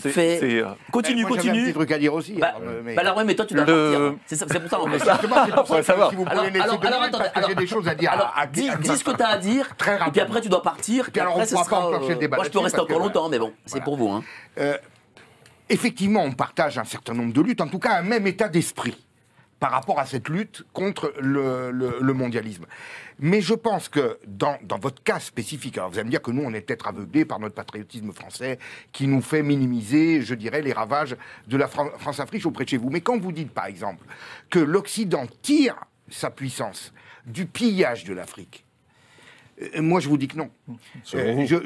Mais non, parce que la civilisation occidentale rayonnait bien avant. Ça rayonnait quand Ça a commencé à rayonner quand? Qu'est-ce que vous appelez justement sa décadence. Donnez une date. Vous avez l'Empire romain, vous avez l'Empire romain, il y a eu d'autres civilisations, d'autres mondes. Je vous encourage à lire le livre de Chancellor Williams. Le rayonnement à la fois scientifique, au niveau de la pensée et autres, qui est bien avant le pillage des ressources de l'Afrique. Sur l'esclavagisme, vous avez une civilisation comme la civilisation arabo-musulmane qui a pratiqué l'esclavagisme de la même manière. Mais il y a une forme de justification, ce que tu dis. Curieusement, elle n'en a pas. Non, je ne justifie rien du tout. Si, un peu. Mais curieusement, elle n'en a pas profité de la même manière. Vous le voyez bien. C'est pas une justifiée. Ah bon, vous avez l'impression que la civilisation arabo-musulmane est au niveau de la civilisation occidentale dans le développement et l'influence. Déjà, j'aimerais vous dire une chose. Votre vision du développement est une valeur pour vous. Ce n'est pas une valeur pour les. Quand vous allez dans le sud global, vous voyagez. Vous êtes béninois par alliance. Je vous encourage à voyager dans d'autres endroits. Au BRICS, la manière. Quand on était à Johannesburg, la manière dont on raillait le développement à l'occidental devrait vous faire réfléchir sur ce qui est le rayonnement pour vous, qui n'est pas forcément un rayonnement pour tout le monde. La dimension maladivement matérialiste des uns n'est pas forcément une valeur sacrée pour d'autres entités. Ça, c'est un point qui est important, à mon sens, d'être rappelé. Mais ça, je le conçois très bien. Mais en même temps, c'est pas ce qui est dit dans votre propos. Oui, deuxième chose, je pense que votre tradition ne pourra être défendue Deuxième chose, elle est en train d'être défendue quand la manière dont on est en train de chasser les tenants de l'hégémonie française et occidentale sur le continent africain vous fait comprendre aussi que quand on veut s'organiser pour contribuer à chasser des entités, on le fait. Et de la même façon que les Vietnamiens, qui avaient moins de moyens matériels que les Américains, ont été capables de les dégager, de les traumatiser de telle sorte que même au XXIe siècle, il y a des gens qui sont encore traumatisés par cette guerre du Viet Cong. Je peux vous assurer que la détermination n'est pas une question de confort matériel ou de puissance dans son acception matérielle telle que vous le développez là. C'est une question de détermination, de foi en la transcendance et de la capacité de se dépasser pour résister le mieux possible face à des entités qui essaient de nous asphyxier. Je termine mon propos en vous disant une chose. J'ai dit quelque chose de précis et vous avez extrait une partie de mon propos pour résumer votre réflexion qui, à mon sens, me paraît court-circuitée. On n'a pas dit que le début du rayonnement de l'Occident arrive avec l'esclavage, la colonisation. On a dit que l'esclavage, la colonisation, ça n'a pas été fait de manière béate comme ça par les élites occidentales. Ça a été fait pour un enrichissement, ça a été fait pour une consolidation de leur puissance. Mais qui va vous dire le contraire? En tout cas, c'était pas moi. En tout cas, c'était pas présent. Vous voulez que je vous cautionne l'esclavagisme? Juste que je termine mon propos dans votre paix, dans votre sérénité qui semble être un petit peu perturbée. Moi, ce que je vous dis, et je le répète, l'esclavage, la colonisation et le néocolonialisme, ça n'a pas été pratiqué pour rien par les élites occidentales. Ça a été pratiqué pour consolider, pour amplifier leur hégémonie. Vous me parlez de Rome, l'Empire romain, la Grèce, etc. Les valeurs qui sont les vôtres pendant cette période-là sont des valeurs à vous. Moi, j'ai pas envie de ressembler à ce que la Grèce antique était ou ce que la Rome antique était. Et reconnaissez qu'elles ont rayonné. Non, écoutez. Elles ont largement rayonné. Écoutez. Maintenant que vous ne les adoptiez pas, je comprends très bien. Entendez que le récit de l'histoire que vous prenez est un récit qui a de la valeur pour vous. Moi, les sodomites de Grèce qui étaient dans la transmission de leur savoir par cette pratique, je caricature volontairement en disant ça parce que je veux provoquer, je veux bousculer un petit peu, et je n'ai rien contre... Là, il est bousculé. Oui, il n'y a pas de souci. Il l'a cherché. Votre civilisation gréco-romaine que vous portez au nu, que vous présentez comme la civilisation ultime, etc. Il y avait d'autres entités, il y avait la vallée de l'Indus, il y avait le berceau égypto-nubien, il y avait par la suite, il y avait d'autres, l'Empire Songhai et tout ce qui s'ensuit. Chacun avait sa valeur, chacun avait sa réalité. Et la Grèce antique, excusez-moi, ne provoque pas une érection en moi. Voilà, d'accord ? Vous avez vos valeurs et moi je le respecte. Et j'aimerais que vous compreniez que nous on a nos valeurs et que nous on respecte. Et tant que vous penserez que votre norme est la norme de tout le monde, vous irez toujours dans le mur parce que votre civilisation occidentale n'est pas un baromètre pour nous autres sur bon nombre de points. Ça, c'est quelque chose qu'il est important que l'on puisse rappeler. La voiture est voilà. là. Bah oui. D'accord. J'avais un dernier point peut-être. Merci à vous. Ah ben merci. Merci, cher Olivier. Ah ben de rien. J'aime toujours quand tu es là. Alors je rejoins exactement ce qui a été dit. Il faut dire le mot, l'ethnocentrisme occidental est une réalité. Oui. L'ethnocentrisme est surtout l'illusion que hors de l'Occident point de salut. Et surtout, l'expression qui va vous manquer ici, c'est la fraude au patriotisme occidental. La fraude au patriotisme occidental, Cheikh Delavier vient de faire une vidéo là-dessus où il a rétamé Julien Rochdy sur ce point précisément de l'identitarisme. Oui, l'Occident, il n'y a jamais eu rien de mieux. Il faut être un peu humble là-dessus, d'autant plus que la Grèce venait d'Égypte, c'est encore un autre sujet. Mais cette fraude au patriotisme qui a justement généré, sur laquelle la fraude au patriotisme, sur laquelle le colonialisme a surfé, pour aller, sous prétexte d'apporter la civilisation, vous savez, l'homme blanc va apporter la civilisation partout. Ça, c'est un vrai sujet qui est totalement sous-estimé par les Occidentaux, justement. Nous avons été complices de multiples fraudes, tant durant les 2 guerres mondiales qu'avant, par une bonne partie du colonialisme. Il y a eu réellement, et là, je maintiens là-dessus, sur le fait que tous les Occidentaux qui se sont retrouvés dans les pays colonisés n'étaient pas des haineux anticoloniaux, justement, mais des bien haineux souvent, anticoloniaux. Non, dans le sens où beaucoup ont pu aimer le pays. Par contre, Donc, n'ont pas été c'est pas anticoloniaux, ce n'étaient pas des haineux anticolonisés. Ah pardon, oui, ça pouvait être compris dans ce sens. Ok, pardon, merci. Dans le sens où il y a bien souvent eu une fraude de ce type-là, c'est-à-dire que quand bien même au niveau des rapports d'homme à homme et d'humain à humain, on a eu des sympathies, derrière bien souvent les armées occidentales ont ouvert des voies commerciales pour la prédation bien plus que pour l'amitié entre les peuples, c'est une vérité. Majoritairement, la colonisation a été une souffrance et une douleur pour les populations colonisées. On peut le dire avec simplicité sans être dans une tentative de recherche de nuances ou de relativité. Oui, c'est vrai qu'il y a, Mais là, j'en il y a un parle peu de sous nuance l'angle chez toi, quand même, occidental. je trouve. Non, mais j'en Je parle comprends. sous l'angle de la fraude subtile que les Occidentaux identitaristes ne comprennent pas aujourd'hui, parce que c'est ça le sujet, et ça, c'est à moi de le dire.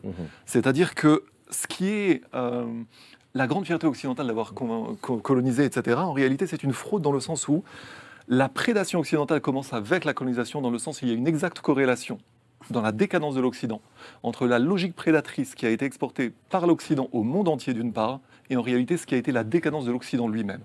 Et ça, ce n'est pas compris bien souvent par les Occidentaux, pour des raisons d'ethnocentrisme justement, et des restes d'idéologie colonialiste du genre nous allons apporter la civilisation. Étudier un peu la civilisation chinoise ou le fin fond de l'Égypte, on va relativiser tout ça. Ça c'est un vrai sujet, mais chacun a réellement sa partie de travail à faire, nous sommes pris par le temps, j'aurais eu bien des choses à rajouter. Vas-y, tu peux parler. Chacun doit faire justement, c'est ce que vous dites en ce sens que je dis que vous êtes d'ores et déjà un tracteur idéologique pour nous en fait. C'est-à-dire qu'en nous appelant... Oui mais de fait... Tracteur idéologique, hein. Non mais dans le fait là. où nous sommes obligés, nous, de nous poser des questions que vous nous amenez en disant, voilà, il y a un moment, il va falloir quand même réfléchir, les gars. Et ça, c'est sain, et ça, c'est justement. Par contre, ça serait mon point nodal aujourd'hui, c'est-à-dire que si nous sommes honnêtes, nous sommes là pour justement dégager la vérité, ou une certaine vérité, en tout cas exploitable pour la coopération entre les peuples dans un contexte BRICS. Et ça, c'est une très bonne chose, ce qui veut dire que chacun doit faire en effet son autocritique et qu'il y a presque davantage de boulot chez nous par rapport à vous. Ça, est-ce que vous avez un peu le temps ou pas? Parce que il a une chronique, il a écrit une chronique. On va devoir y aller, mais... Ouais. Bon. Non, mais je pourrais la faire différemment. Non, je vous ferai suivre en fait au fur et à mesure parce que je pense que nous allons d'une façon ou d'une autre rester en lien et nous allons nous répondre à distance. En tout cas, chacun fait sa part de boulot. Ça, c'est le sujet. J'ai déjà dit l'essentiel sur le fait que je la resservirai à un autre moment. Mais le gros sujet, en effet, c'est que les Occidentaux ignorent ce qui a été fait en leur nom dans les pays du tiers-monde et on nous a repeint ça sur le mode nous sommes nous civilisés, etc. Là-dessus, il faut être très humble quand on est occidental aujourd'hui, en effet, parce qu'il y a eu bien plus de prédation et surtout de fondements idéologiques malsains qui sont en réalité à notre époque connus, en tout cas on peut les comprendre aujourd'hui bien mieux qu'ils ne l'étaient avant, parce qu'aujourd'hui grâce à Internet et compagnie, nous avons, je voulais citer par exemple John Perkins qui parlait des assassinats économiques des pays par la faim et par la dette. Luis González Mata, très peu connu, disait la même chose, et Jean Ziegler quand il parlait de l'empire de la honte par la faim et par la dette. Les Occidentaux ne savent pas assez ce qu'il s'est passé en leur nom. Par contre je dis une chose, c'est que ceux qui ne le savent pas aujourd'hui, c'est parce qu'ils s'en foutent. Ils ne peuvent pas dire aujourd'hui qu'ils ne savaient pas. Exactement. Et c'est pour ça que nous avons eu du travail à faire et que ce n'est pas à vous de le faire pour nous, c'est à nous de le faire pour nous. Et en effet, vous avez en ce sens entièrement raison. Comment faire justement ce travail peut-être? En dernière question. Là. Moi, comme je le dis toujours, hein, j'entends que les revendications africaines peuvent parfois être des tracteurs idéologiques en ce qui concerne le fait de pousser les populations occidentales à se questionner sur leur action ou leur inaction. Mais moi, ma réponse et mon rôle ne doit pas être de chercher à édifier les populations occidentales. Moi, je suis là pour parler aux nôtres. Et partout où je vais dans le monde, c'est pour d'abord parler aux nôtres et faire en sorte de faire avancer notre cause. Et maintenant, si notre cause peut, à certains croisements de l'histoire, permettre de contribuer au réveil d'autres populations, je le fais parce que, comme je le dis, mon problème, ce ne sont pas les peuples, mon problème, ce sont les élites.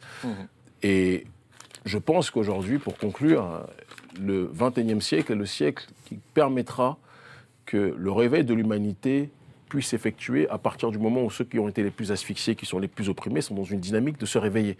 Si celui que vous avez eu l'habitude de prendre pour un paillasson finit par se lever, tous ceux qui marchaient sur ce paillasson risquent eux-mêmes de trébucher et de se dire que finalement le monde n'était pas tel qu'on leur avait présenté. L'Occident a vécu dans une bulle pendant trop d'années. D'accord, pendant des siècles et des siècles, et a cru que le monde fonctionnait selon sa propre lorgnière. Aujourd'hui, je voyage avec mon organisation Agence panafricaniste aux 4 coins du monde, surtout dans le Sud global en toute objectivité, et en dehors du Sud global avec la Russie, qui n'est pas vraiment le Sud, c'est le cas de le dire, mais qui n'est pas l'Ouest non plus. Et dans ce Sud global, l'Occident est vraiment remis à sa place légitime aujourd'hui. Et je pense que les populations occidentales doivent être capables de se départir de ce souverainisme frelaté, de ce patriotisme corrompu qui est présent au sein de vos contrées, et doivent comprendre que le combat, ce n'est pas une lutte horizontale, où on pousse les populations autochtones occidentales à se battre contre les populations étrangères qui sont présentes sur votre sol. Le problème doit être l'élite qui est en train de nommer un homme comme Macron, qui nomme ses amants dans le gouvernement, d'accord, ce sont eux les véritables problèmes. Ce sont ces gens-là qui sont soumis à la finance internationale. C'est pas parce qu'ils nomment ses amants, c'est vieux comme le monde. Souvent, les gens ont tendance à nommer leurs femmes, bon, pour Macron, leurs hommes. Ça, c'est un autre souci.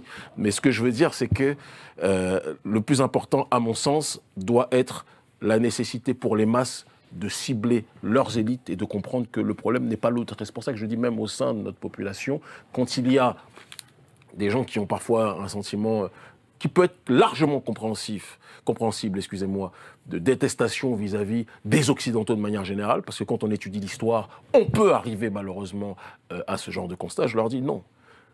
Affinons la réflexion. Comprenons les systèmes de prédation. Comprenons l'architecture de domination, parce que quand on comprend l'architecture de domination, ceux que l'on peut considérer comme des ennemis peuvent devenir par la suite, quand certaines choses seront réglées, des alliés, parce que le vrai problème, ce ne sont pas eux qui sont aussi dans une difficulté de finir leur fin de mois, même s'ils ont leur fin de mois sont quand même beaucoup plus faciles que le continent africain, où la majorité de la population vit avec aux environs de 100 à 200 dollars par mois. C'est aussi, il faut qu'on soit capable de le dire. Mais le vrai problème, ce sont les élites qui vivent en concubinage incestueux, qu'elles soient occidentales, africaines ou autres. Voilà la réalité. Merci beaucoup, cher Kémi Séba, président de l'ONG Urgence panafricaniste. Cadré sur Kémi Séba, voilà. Mettez sur le livre Philosophie de la voilà, panafricanité c'est pas grave. fondamentale. Voilà. Où est-ce qu'on peut retrouver ce livre? Alors, si je le dis, les autorités occidentales risquent peut-être de le faire retirer, mais on va dire qu'il est sur Amazon. Voilà. Ça va. Ok. Même si Amazon, ça aussi, en termes de schéma, on peut se questionner. Obligé d'avoir des canaux. Sur Fiat Lux Édition, qui est la maison de mon éditeur, d'accord. Et certaines entités me disent qu'on le trouve dans des commerces de Librairie grande Malpensant. librairies de grande surface, mais je ne vais pas donner lesquelles parce que sinon certains lobbies risquent de tout faire pour les faire retirer, sachant qu'ils se vendent très bien. Donc ceux qui cherchent vont trouver. C'est ça. Voilà. Votre actualité, cher Kimi Seba? Alors on est dans le cadre depuis plusieurs mois maintenant d'une tournée géopolitique, ce qu'on appelle Pan-Africanity Tour. Donc partout où nos diasporas sont installées, on a tendance à y aller. Et quand c'est pas pour voir nos diasporas, c'est pour voir nos partenaires géopolitiques, qui sont, parce que je ne m'en cache pas, ouvertement aujourd'hui, nous sommes très proches du Hezbollah. L'Urgence panafricaniste, c'est un gros travail. On a signé un certain nombre de partenariats stratégiques, logistiques avec notre organisation. Nous, ce n'est pas les armes. Si c'est les canons que vous cherchez, c'est pas chez nous que vous aurez ça. Mais il y a sur un certain nombre de sujets, un certain nombre d'axes de collaboration qui sont effectués. Nous sommes très proches du gouvernement iranien aussi, on ne s'en cache pas. Nous sommes proches du gouvernement russe aussi. Nous sommes proches du gouvernement vénézuélien, des autorités vénézuéliennes, on ne s'en cache pas aussi. Tous ceux qui résistent à l'hégémonie occidentale, au monde unipolaire. Hier, on disait l'Ouest contre l'Est. Aujourd'hui, c'est l'oligarchie de l'Ouest contre le reste. Et je pense que c'est dans ce cadre-là qu'on doit être capable de comprendre. Et dans ce reste, il y a aussi, je pense, le prolétariat occidental, si tant est qu'il comprend sa responsabilité et son rôle dans le monde de demain. Merci beaucoup. Jean-Maxime Corneille, donc toi tu écris sur Géopolitique profonde. Oui, précisément Bonjour. d'ailleurs sur ce qui est complémentaire, c'est-à-dire attention au culte du super-héros justement. C'est-à-dire que chacun doit faire le travail. Exactement. Et ce n'est pas que Kémy Séba qui doit dire certaines choses. Les prises de conscience doivent être massives des deux côtés. Nous ne nous en sortirons que comme ça. Et ce qui est très intéressant dans le contexte BRICS, il y a eu un film, Dragon Blade en 2015, film chinois, qui n'a pas du tout été promu en France parce que sans doute qu'il était trop intelligent. Mais son message était justement de faire tout ennemi un ami, justement par les coopérations entre les peuples. Et je pense que c'est Merci notre sujet beaucoup, d'aujourd'hui. cher Jean-Maxime. Merci à vous d'être toujours si nombreux à nous regarder. Demain, grand reportage sur la famille Huxley. Huxley, celui qui a écrit Le meilleur des mondes et qui a théorisé le monde futuriste. Donc voilà, demain, 18h30. Et le Discord, évidemment. Allez sur le Discord, allez passer une excellente journée. Salut, ciao.